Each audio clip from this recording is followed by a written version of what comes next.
ओम शांति।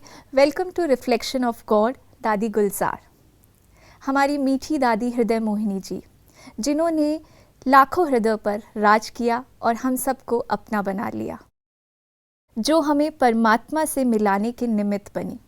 आज इस 85वीं शिव जयंती के महापर्व पर आज हम सबको विदा देकर परमात्मा शिव की गोद में समा गई हैं।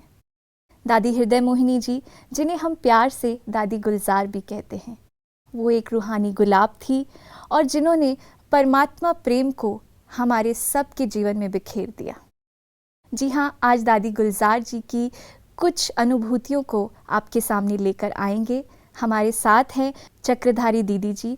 इन्हें दादी गुलजार के साथ अंग संग रहने का सौभाग्य प्राप्त हुआ है। तो आइए मिलते हैं चक्रधारी दीदी से। ओम शांति दीदी। ओम शांति।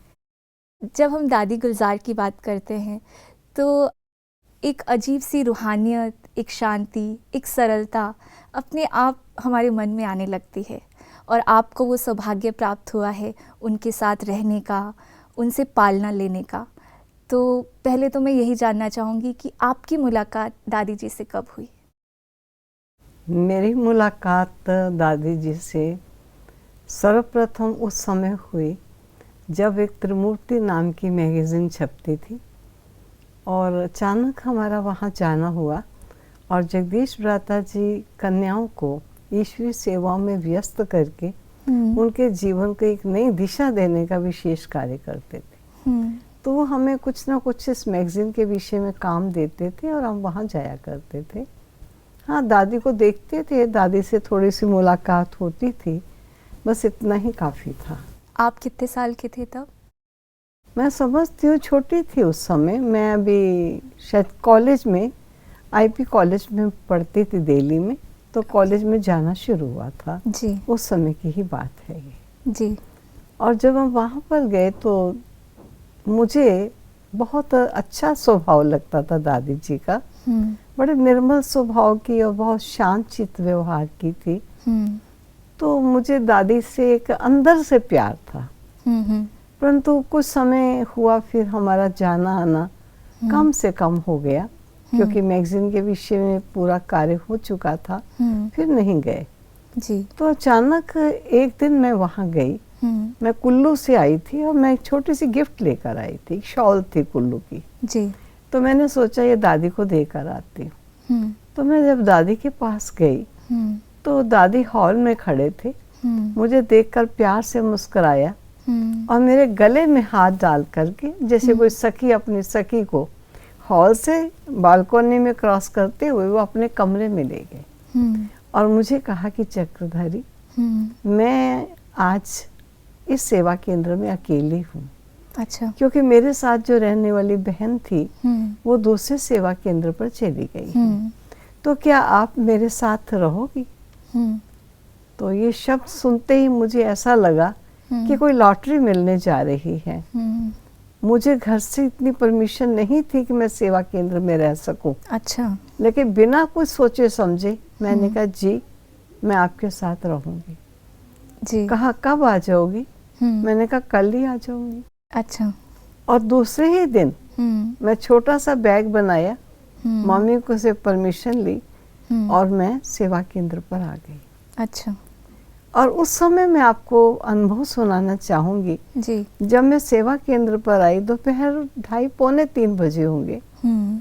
गर्मी का मौसम था तो दादी जी चारपाई पर सो रहे थे। तो मैंने दरवाज़ा खोला, वो सो रहे हैं। अब मुझे क्या करना है? तो दादी जी मेरी तरफ देखे तो कहा इस समय आप भी विश्राम कर लो। मेरी चारपाई के नीचे एक चटाई पड़ी है, आप चटाई निकालो, बिछा लो और सो जाओ। अच्छा। क्योंकि वहाँ कोई खटिया तो थी नहीं। अच्छा। जहाँ पर मैंने सोना था। अच्छा। तो मुझे उस समय वो चटाई ऐसे लगी कि एक मखमल का गद्दा। अच्छा। और बहुत ही सुंदर बगीचा मुझे मिला है। अच्छा। जिसमें बिछाकर मैं सोने जा रही हूँ। ओके। मुझे जरा नहीं आया कि चटाई पर कैसे सोऊंगी। मैं बड़े आराम से वहाँ सोई। अच्छा। क्योंकि वो समय बड़ा त्याग का समय था। वो आप मुझे पूछेंगे तो मैं आपको बता दूंगी क्या उस त्याग वक्त था। आप ज्ञान में थे जब आप दादी से हाँ, मिले? मैं जब दादी से मिली थी तो मैं ज्ञान सुनती थी, और ज्ञान को, क्योंकि मैंने ज्ञान सुनना भी कमला नगर सेवा केंद्र जो विश्व का प्रथम सेवा केंद्र बना था, मैं वहीं गुलजार दादी जी भी रहते थे और जगदीश भ्राता जी जिन्होंने सारा साहित्य निकाला वो भी वहीं रहते थे। अच्छा। तो मैं उस समय वहीं गई थी, और मैंने जब कोर्स किया था, जिसने मुझे सजेस्ट किया कोर्स करने के लिए, मैंने कमला नगर में ही कोर्स शुरू किया था। अच्छा। और जब मुझे कोर्स कराती थी उस बहन को सुदेश नाम था, वर्तमान वो जर्मनी सेवा केंद्र में रहती हैं। 2-3 दिन ही उन्होंने कोर्स कराया होगा। अच्छा। बस 2-3 दिन के अंदर मैं बार बार दादी से मिलना होता था, क्योंकि पूछते थे आज क्या सुना, आज क्या सुना। अच्छा। तो मैं जो सुनती थी वो मैं उनको रिपीट करके बता देती थी। अच्छा, तो दादी के साथ जब आप वहाँ रहते थे तो आपका एक्सपीरियंस, कोई ऐसा अनुभव जो आपको आज भी याद है? क्योंकि मेरा रहना, जैसे मैंने आपको बताया कि जब उन्होंने मुझे कहा कि मैं अकेली हूँ और आप आ जाओ, तो मैं वहाँ चली गई। और जब मैं गई तो खटिया एक ही थी।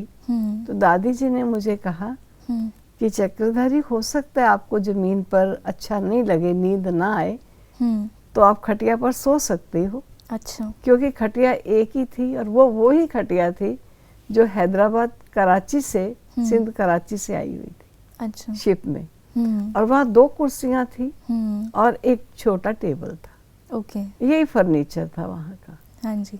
तो उन्होंने मुझे जब ये कहा कि खटिया पर आप सो, लेकिन इस खटिया पर मैं क्या करती हूँ कि जगदीश भ्राता जी के, मेरे कपड़े, भंडारे वाली माता के, सबको पानी लगा करके अच्छी तरह तय कर देते हैं। और फिर वो मेरी दरी बिछी होती है पलंग पर, उसके ऊपर उस कपड़ों को बिछा देते हैं, और उसके ऊपर चादर बिछ जाती है, तो मैं इस पर विश्राम करती हूँ। तो अगर आपको कपड़े ना चुभे तो आप ऊपर विश्राम कीजिए। मैंने कहा नहीं दादी, आप ही कीजिए विश्राम यहाँ पर।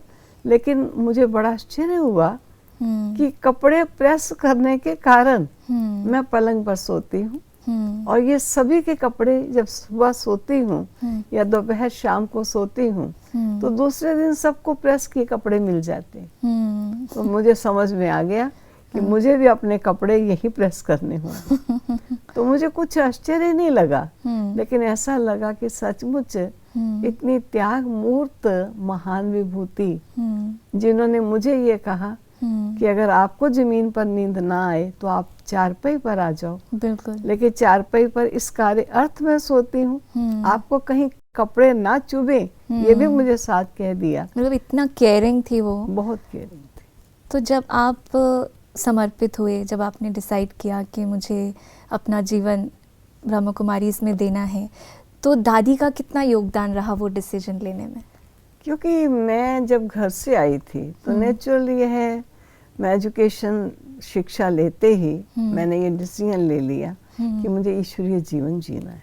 मैंने ग्रेजुएशन की पूरी, और मैं उस समय मन में ये संकल्प लेकर आ गई कि अब मुझे ईश्वरीय जीवन ही बिताना है, इसके अलावा मुझे अपना समय कहीं और नहीं ले जाना है जी। तो दादी ने मुझे बहुत कुछ सिखाया, क्योंकि घर में स्वाभाविक है जब बच्चे पढ़ते हैं तो माँ बाप काम भी नहीं करने देते, पढ़ाई पर ध्यान दो, हम कर लेंगे। बिल्कुल। और मम्मी हमारी काफी हष्टपुष्ट थी, नौकर आदि थे, तो वो काम कर लेते थे, हमें काम करने की जरूरत नहीं पड़ती थी। तो दादी ने मुझे आज तक, मैं कहूँगी कभी भी हो, उन्होंने मुझे कह कर कुछ नहीं सिखाया। मान लीजिए अभी डस्टिंग करनी है तो वो मुझे कहते नहीं थे डस्टिंग कर लो, क्योंकि झाड़ू लगाने के लिए माताएं थी जो आने वाली थी, बड़े प्यार से झाड़ू लगाती थी और पोछा लगाती थी, लेकिन डस्टिंग तो हमें करनी चाहिए जी। तो दादी डस्टिंग करने शुरू करती तो मैं उनसे कपड़ा लेती, दादी ये डस्टिंग तो मैं भी कर सकती हूँ, प्लीज ये मुझे दे दीजिए। अच्छा। तो मैं डस्टिंग करना शुरू कर देती। तो मुझे पता चल गया कि झाड़ू से पहले मुझे ये डस्टिंग करनी जरूरी है। तो झाड़ू उसके बाद लग जाती थी, या पोछा दे लगाते थे तो डस्टिंग मैंने पहले करनी, तो मैं करना शुरू कर देती। सेवाओं की अगर बात करें तो दादी के साथ आपके अनुभव कैसे रहे? सेवाएं आपने इंडिया से बाहर, भारत के बाहर भी बहुत सेवाएं की हैं, तो वहाँ के एक्सपीरियंस दादी के साथ कैसे रहे आपके? मैं पहले कहूँगी कि दादी के साथ जो मेरे एक्सपीरियंस रहे, क्योंकि मैं 12 वर्ष ही लगभग दादी के साथ रही। अच्छा। और इन 12 वर्षों में भारतवर्ष में जो सेवाएं होती थी जी। जगदीश प्रता जी का दिमाग किसी भी विषय पर बहुत ही अच्छा चलता था। और वो कोई विषय अगर कोई लेक्चर का होता तो वो कहते कि मैं लेक्चर आप लोगों को लिखा दूंगा, आधा लेक्चर आप करना, आधा गुलजार दादी जी करेंगे। अच्छा। तो हम नोट कर लेते थे। ओके। और दादी भी अपना लेक्चर का साइड जितना उनका हिस्सा होता था वो नोट करते थे। मैं देखती थी, मुझे काफ़ी टाइम लगता था उसे याद करने में, ताकि ठीक से मैं वो बातें जो मुझे सुनाई गई मैं ठीक से सामने पब्लिक को दे सकूं। लेकिन दादी मुझे कहती थी, अच्छा अभी आप सुनाओ मुझे क्या जगदीश भाई ने कहा। अच्छा। मैं सुनाती थी जो उनका पार्ट होता था। तो वो केवल मात्र 5-6 शब्द केवल लिख लेते थे। वो 5-6 शब्द पूरे का पूरा जो लेक्चर आधा होता है वो पूरा उनका लेक्चर उसमें आ जाता था। ओके। और एक ही बार सुनते थे। मैं कहती थी आपको तो इतनी जल्दी याद हो जाता है, मुझे तो याद करने में बड़ा टाइम लगता है। तो मुझे लगता है दादी का दिमाग जो था वो बहुत तेज था। इसमें दादी जी ने मुझे एक बार ये भी कहा कि मुझे जब मैं छोटी थी तो मेरी मौसी, वो रुक्मिणी दादी जी जो रजौरी गार्डन सेवा केंद्र की इंचार्ज रही और बाद में असिस्टेंट इंचार्ज रही, दिल्ली जोन को उन्होंने संभाला। तो कहा कि मैं जब छोटी थी तो रुक्मिणी दादी मुझे पढ़ाती थी और कई बार मुझे डांटती थी। तो मुझे समझ नहीं आता कि मुझे डांटती क्यों थी। मैं कोई ऐसी नालायक तो नहीं लगती थी, क्योंकि मुझे बात तो बड़ी जल्दी समझ में आती थी जी।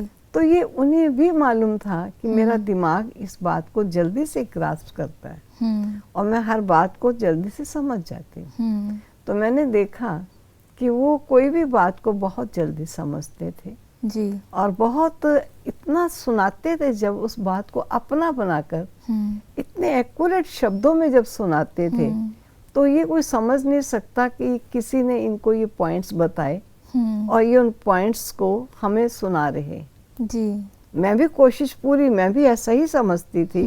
दादी को देखकर मैं भी सीखती गई कि चाहे मैं पढ़ती हूँ या मैंने किसी का लेक्चर सुना है या मुझे किसी ने सुनाया है तो मुझे उसे अपना बना करके मुझे सुनाना है। ये नहीं कि ये चीज उनकी है तो मैं उनकी चीज समझ करके जैसे किसी को दे रही हूँ तो किसी के हृदय में कैसे स्पर्श करेगी। बिल्कुल। तो दादी की बात उनके हृदय में स्पर्श करती थी तो मैंने दादी से ये सब चीजें सीखी।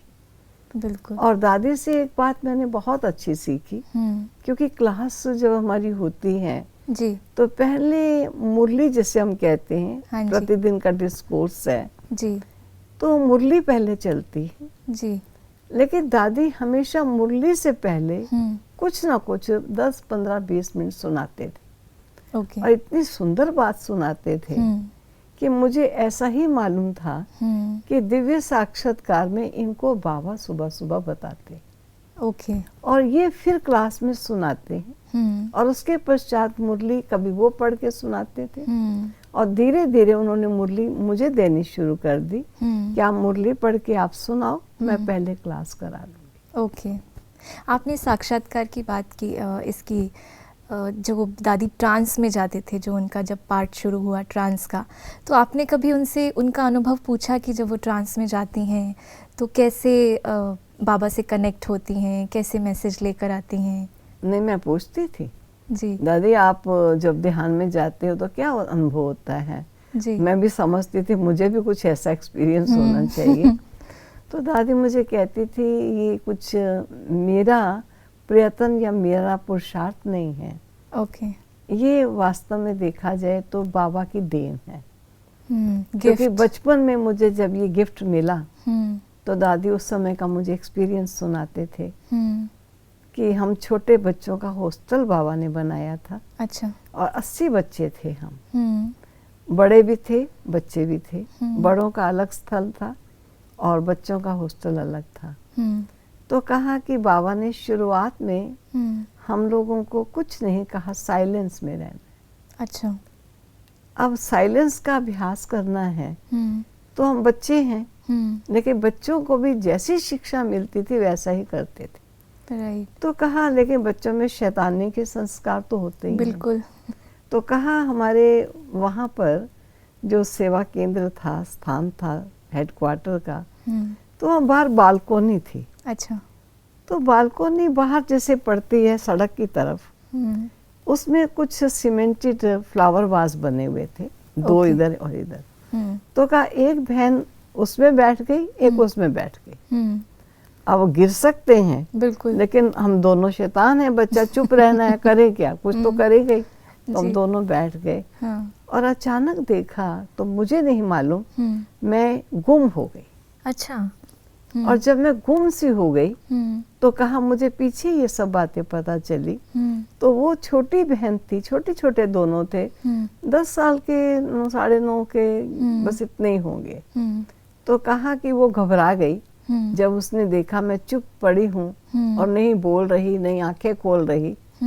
तब उसने आवाज लगाई और जाकर के बहन को, जो उनकी हमें अटेंड करती थी, उसे बताया कि ऐसे ऐसे वो आंखें बंद की हैं, खोलती नहीं और बोलती नहीं है। अच्छा। तब उस समय मुझे वहाँ से कैसे निकाला या कैसे बाबा के कमरे में ले गए। अच्छा। तो मानो ये साक्षात्कार का प्रथम पार्ट मेरा तब शुरू हुआ जब इस यज्ञ में साइलेंस का अभ्यास विशेष कराया जाता था। और दादी वैसे भी अपना अनुभव सुनाते थे कि जब मैं साक्षात्कार में जाती हूँ तो मुझे ऐसा लगता है कि बैठी हूँ यहाँ, लेकिन बैठे बैठे एक कोई सामने अचानक कोई दृश्य आ जाए तो कई बार मुझको झटका सा लगता है।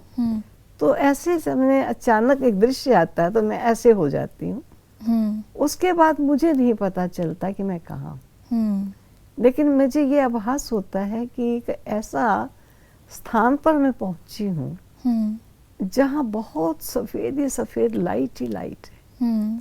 कहा वो लाइट ऐसे समझो कि काफी चंद्रमा इकट्ठे ही चमक उठे हों, इस प्रकार की लाइट देखने में आती है। और वहाँ मैं भी लाइट ही लाइट हूँ, इतनी लाइट में, और जो कुछ है सब लाइट ही लाइट है। तो उस लाइट में जब मैं पहुंचती हूँ तो मैं अपने सामने ब्रह्मा बाबा को देखती हूँ। अच्छा। और ब्रह्मा बाबा भी लाइट ही लाइट के फॉर्म में होता है, कोई हड्डी मांस वाला विषय व्यक्ति नहीं दिखाई देता मुझे। लाइट का एक एंजेलिक फॉर्म है, एक वो दिखाई देता है। और उसमें जैसे एक पॉइंट लाइट, जैसे एक लाइट किरण आती है और वो जैसे उसके मस्तक में आकर के सेट हो जाती है। तो मैं वो दृश्य देखती हूँ, लेकिन फिर लाइट का अनुभव होता है और कुछ नहीं। वो कोई मुझे पॉइंट दिखाई दे रहा हो ऐसा कुछ नहीं। जब आती है तो किरण सी लगती है, लेकिन उसके बाद कुछ नहीं अनुभव। फिर मुझे जो भी उन्होंने कहना होता है वो मुझे कहते हैं। मुझे जो यहाँ से मैसेज मिलता है वो मैं मैसेज सुनाती हूँ, लेकिन जैसे स्वप्न नहीं होता, ये कहो जागृत का स्वप्न है। स्वप्न में हम कहते हैं मैंने उसको ये कहा, उसने मुझे ये कहा, हालांकि मुंह तो बंद है, सोए पड़े हैं। ठीक इसी प्रकार का मुझे अनुभव होता है कि मैंने बाबा को कहा, बाबा ने मुझे ऐसा कहा, लेकिन वहाँ वचन नहीं है, टॉक ही नहीं है। वाइब्रेशन से, वाइब्रेशन भी नहीं, मूवी है। अच्छा। होठ हिलते हैं जैसे मूवी चलती है, तो मूवी हम कैच कर रहे हैं। अच्छा। मैं बाबा जो कह रहा है मैं कैच करती हूँ। ओके। और मैं जो उनको कहती हूँ वो मेरी बात को पूरा कैच करते हैं। ऐसा है। तो इस प्रकार हमारी कन्वर्सेशन चलती है, या जो भी उन्होंने मुझे बात कहनी होती है मैं बात सुनकर आती हूँ, समझ कर आती हूँ। और फिर मैं जब वापस आती हूँ ऐसा लगता है मैं वापस आ गई, क्योंकि उस समय वो जो लाइट का वतन था, जो लाइट की वो दुनिया जिसमें लाइट का आकार ब्रह्मा बाबा थे या मैं लाइट के आकार में थी, ये सब दृश्य जब पूरा हो जाता है तो वो चीजें नहीं है। तो फिर मैं जैसे यही 5 तत्वों की दुनिया में अपने को देखती हूँ। तो फिर मुझे वो जो शक्ति, वो शांति, वो जो एटमॉस्फेयर मुझे अट्रैक्ट करता रहता है। उस समय मुझे ऐसा लगता है मुझे नहीं बोलना आवाज़ नहीं निकलती। दादी वैसे भी बाय नेचर ही बहुत शांत थी, थोड़ा कम बोलते थे, वो शांत रहते थे, थोड़ा गंभीर थे। तो ऐसा कभी आपको लगा कि नहीं मतलब उनसे कभी आपको लगा हो कि ये बात नहीं करनी चाहिए, या थोड़ा डर लगा हो कोई बात करने में, क्योंकि वो बहुत गंभीर रहते थे, कम बोलते थे? लेकिन उनकी गंभीरता ऐसी नहीं थी जो किसी को डराने वाली हो। उनकी गंभीरता में अपनेपन की फीलिंग बहुत थी, स्नेह था। और स्नेह के साथ बहुत कुटिलता नहीं थी। जैसे बड़ा भोला सा कोई होता है तो उससे डर क्या लगेगा। राइट। हाँ, ये जरूर होता था कि कोई बात मुझे पूछनी और जो मैं समझती हूँ लॉ के अनुसार राइट नहीं है, लेकिन वो बात ऐसा लगता है कि लॉ के विपरीत है। वो ईश्वरीय लॉ शायद नहीं कहता जी। अब मैं उनसे पूछूं और वो मुझे क्या उत्तर देंगे, तो इससे मैं थोड़ा सा शांत हो जाती थी। ओके। तो शांत होकर मैंने एक बार बाबा को, साकार बाबा को मधुबन में पत्र लिख दिया जी। पत्र में लिखा कि बाबा, मुझे कभी कभी अपने लौकिक घर में जाने का दिल होता है, लेकिन मुझे दादी जी से इस बात को पूछने का संकोच आता है। अच्छा। कि दादी मुझे क्या कहेंगी, क्योंकि मैं समझती उचित नहीं है। लेकिन प्रारंभिक जीवन था तो मुझे आकर्षण होता था जी। तब बाबा ने गुलजार दादी जी को ही लिखा। अच्छा। कि बच्ची को तुमसे ये बात पूछने में डर लगता है, संकोच करती है, इसलिए इसे घर जाने का कभी भी मन हो तो उसको जाने देना। अच्छा। तब दादी ने मेरे से कहा, आप मेरे से डरते हो? अच्छा। मैंने कहा, नहीं दादी, मैं डरती नहीं हूँ, लेकिन मुझे लगता है कि ये सही नहीं है। लेकिन आपको मैं वो बात जो सही ना हो और मैं कहूँ तो उससे मैं थोड़ा सा घबरा जाती हूँ। जी। तो दादी ने मुझे समझा, मैंने दादी जी को समझा। बिल्कुल। ऐसे एक दो के क्लोज बहुत थे, हमारी दूरी नहीं थी। मतलब कम बात में सरल चित्त होके वो अपनी बात समझा देते थे, आप अपनी समझा देते थे। ऐसा रहता था। हमने कभी भी अकेले खाना नहीं खाया होगा। ओके। मैं 12 साल तक भी रही। हाँ जी। लेकिन हम इकट्ठे ही खाना, मॉर्निंग खाएंगे या इवनिंग खाएंगे, इकट्ठे ही दोनों ही खाना खाते थे जी। वो जरूर था कि शुरुआत में वो खाना बहुत थोड़ा, छोटी छोटी चपाती होती थी, बहुत छोटी सी। अच्छा। और मैं घर से आई थी और पंजाब की रहने वाली वहाँ थोड़ी बड़ी रोटी बनती थी और परोठी ज़रा बनती थी, मोटी भी थोड़ी होती थी जी। तो मुझे लगता था दादी इतने बड़े हैं, हाँ। अगर वो इतनी इतनी 2 खाते हैं तो मैं 3 खाऊं तो अच्छा नहीं लगता। हाँ। मोटे बनवाऊं तो अच्छा नहीं लगता, तो मैं 2 ही खाती रही। 2 भी नहीं, कई बार 1.5 ही खाती थी, क्योंकि दादी से कम खानी चाहिए मुझे। अच्छा। तो उससे मेरी तबीयत थोड़ी खराब होने लगी। ओके। क्योंकि खाना थोड़ा कम हो गया जी। लेकिन मैंने दादी को नहीं बताया। अच्छा। परंतु हमारे भंडारे में एक माता थी, वो भी पंजाब साइड की थी जी। जो सारी किचन संभालती थी। तो उसने मुझे कहा कि आपको दीदी कुछ है नहीं, बीमारी कुछ नहीं है, आपका खाना ठीक नहीं। ओके। इसलिए आपको घी आप मंगवा लीजिए, मैं आपको ठीक से बना के खाना खिलाऊंगी, आपकी तबीयत ठीक हो जाएगी। जी। तो दादी को इस बात में भी कोई इतराज था ही नहीं।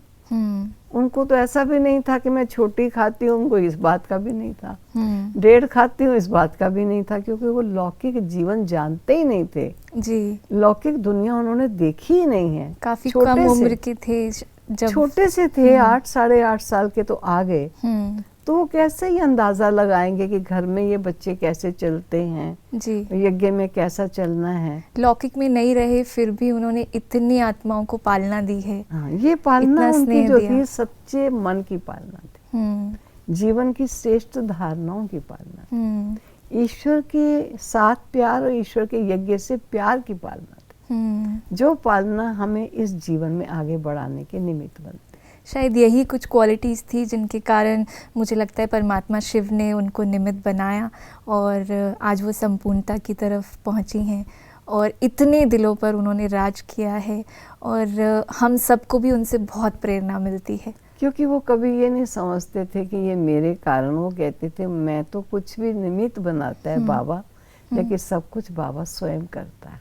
जी उन्होंने कभी मैंपन नहीं रखा, जी। कभी महिमा स्वीकार नहीं की, और उस बड़े सरल स्वभाव से कहते थे, कोई कुटिलता नहीं बना करके, कि बाबा सब कुछ बोलता है, करता है, मुझे तो केवल निमित्त बनाता है और मुझे तो आराम देता है। मैं इतनी गहरी नींद सोकर आती हूँ, रेस्ट करके आती हूँ। हम कहते हैं दादी इतनी देर आप बैठे, आप थक नहीं गए होंगे? हाँ।